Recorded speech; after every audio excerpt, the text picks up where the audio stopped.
Jembatan gantung di Riau bikin merinding warganet. Melewati sebuah jembatan gantung merupakan salah satu momen yang cukup menegangkan.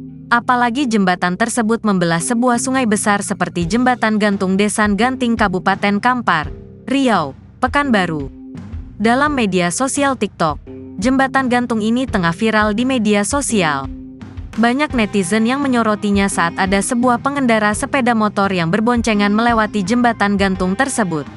Seperti jembatan gantung yang dilewati Indiana Jones dalam film, jembatan gantung ini tidak kalah bikin merinding. Pasalnya di bawahnya ada sebuah sungai besar dengan arus yang cukup deras. Banyak netizen memberikan berbagai tanggapan bahwa cukup mengerikan saat melewati jembatan tersebut. Jembatan gantung memang masih menjadi salah satu akses transportasi yang banyak digunakan oleh warga masyarakat di beberapa wilayah.